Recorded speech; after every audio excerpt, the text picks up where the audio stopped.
पता है उस वक्त मुझे कितना ज्यादा अफसोस हुआ था कि अरमान ने तुम्हारे हाथों के बने हुए टेस्टी पराठे मिस कर दिए। लेकिन अब मैं ये चाहता हूँ कि आज अरमान भी हमारे साथ आकर यहाँ बैठे और हमारे साथ नाश्ता करे। दादाजी की बात सुनकर आस्था धीमे कदमों से ऊपर सीढ़ी की ओर जाने लगी। कुछ देर बाद अरमान के कमरे के बाहर पहुंचकर आस्था के कदम रुक गए। वो खुद ही अपने हाथों की उंगलियों को मरोड़ रही थी। वो परेशानी में बोली, कैसे मैं अपने इस रूड, एरोगेंट, मॉन्स्टर, खड़ूस हस्बैंड का सामना करूंगी?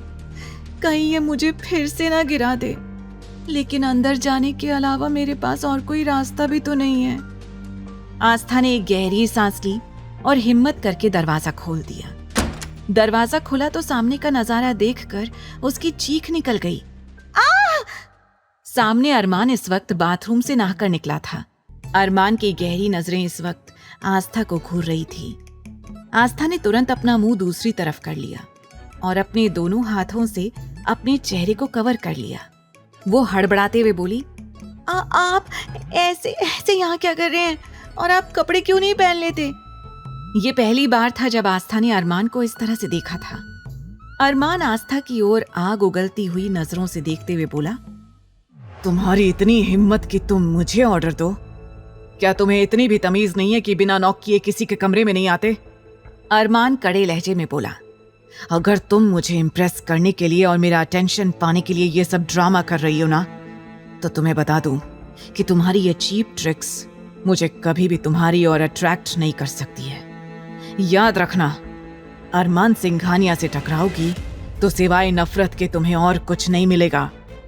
ऐसा कहते हुए अरमान आस्था के बेहद करीब आकर खड़ा हो गया।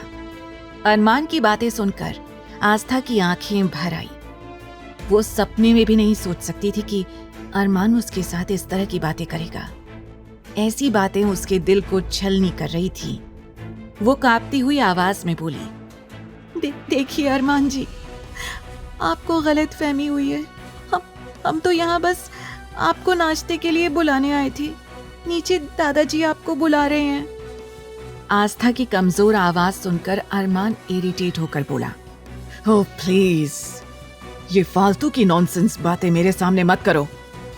मैंने तुम्हें पहले ही कहा है, तुम मेरे दादाजी, मेरे दोस्त और मेरे भाई पर अपने सारे ट्रिक्स आजमाओ, लेकिन मुझ पर नहीं। मैं तुम जैसी लड़कियों को अच्छी तरह से जानता हूं।